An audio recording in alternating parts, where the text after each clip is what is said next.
يعني حاجه مبشره فكره الفوز في هذه التصفيات بعد تعادلين، حاجه جميله. 3 نقاط مهمين، بيرتفع رصيد المنتخب الوطني ل5 نقاط، بيتساوى مع منتخب جزر القمر في عدد النقاط، وبالتالي يعني منتخبنا بيتصدر هذه المجموعه مع هذا المنتخب.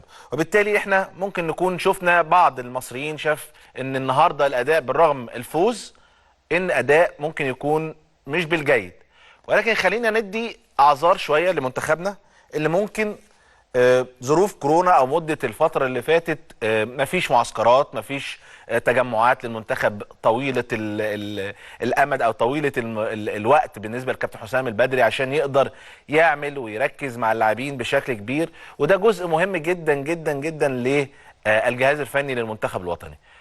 كان اهم هدف هو النهارده هو انك تطلع بالنتيجه اللي احنا شفناها النهارده، وهي نتيجه الفوز، ودي هي الاهم. اما الاداء فيعني خلينا نقول فعلا ان دايما لما بيحصل توليف او الامور تبقى ماشيه بشكل فيه تنظيم اكتر والامور بشكل فني اعلى، لازم يكون في وقت للجهاز الفني عشان يقدر يشتغل مع اللاعبين، وده مش متاح لكابتن حسام البدري في الفتره اللي فاتت. ولكن زي ما بنتكلم المهم هو ال3 نقاط، المهم انك تحقق التأهل لكأس الأمم الأفريقية بالكاميرون، وده الأهم بالنسبة لمنتخبنا، وإن كان التخوف كان يبقى نتيجة غير كده، وده الحمد لله ما حصلش.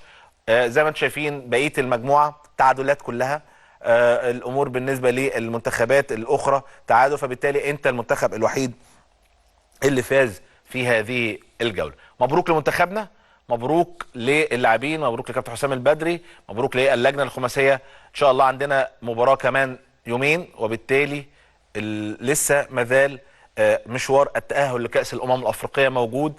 مهم جدا ان احنا ما نتكلمش على المباراة دي، هنتكلم عليها فني ونشوف ايه الأخطاء، نشوف ايه المميزات اللي نقدر نقولها، ونقدر نتكلم من خلال الفترة اللي جاية او المباراة القادمة. فكرة الأخطاء لازم نستفيد منها عشان ما نعملهاش تاني، وده اللي احنا عايزينه من كابتن حسام البدري او اي حد عايز ينتقد في هذه المباراة. زي ما قلنا اداء مش بالجيد، ولكن فوز مهم لمنتخبنا. طبعا كابتن حسام البدري النهارده ابتدى بتشكيل، اقول لحضراتكم للي ما تابعش المباراه على الشاشه. كابتن حسام ابتدى بمحمد الشناوي في حراسه المرمى، محمد هاني ومحمود حمدي الونش واحمد حجازي واحمد فتوح، ده خط الدفاع. اما خط الوسط محمد النني، عمرو السوليه في خط الوسط، ووسط مهاجم تريزيجيه وعبد الله السعيد واحمد سيد زيزو ومصطفى محمد.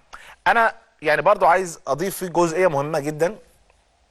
فكره البعض كان متخوف في عدم وجود صلاح ان الامور مش هتبقى ماشيه بالشكل الجيد. هي النقطه يا جماعه، حتى لو صلاح موجود، طبعا صلاح لعيب كبير، صلاح لعيب مهم جدا جوه المنتخب، ولكن هو جوه منظومه، جوه ترس او جوه تروس، هو ترس جوه تروس متواجده داخل المنتخب، بيأدي عمله بشكل جيد. الشكل الفردي بيخدم الشكل الجماعي لمنتخبنا، ولكن كان هيبقى هو الاداء. زي ما قلت لكم السبب مش لاعب غاب ولا لاعب ما كانش موجود، السبب هو ان المنتخب ما عندوش التوليف او ما عندوش الهارموني زي ما احنا بنتكلم مع بعض عشان يقدر يعمل احسن اداء باحسن نتيجه، وده نتيجه ان ما فيش وقت ان كابتن حسام البدري يتعامل مع اللاعبين بالشكل اللي احنا متوقعين ويظهر بيه منتخبنا. طبعا الهدف جه عن طريق محمود حمدي الونش مدافع فريقنا، وزي ما بقول ايا كان مين بيجيب الهدف فمنتخب مصر هو اللي بيكسب، منتخب مصر هو اللي بيفوز، وبالتالي ده الاهم بالنسبه لنا والاهم لكل الناس اللي دايما واقفه ورا منتخبنا.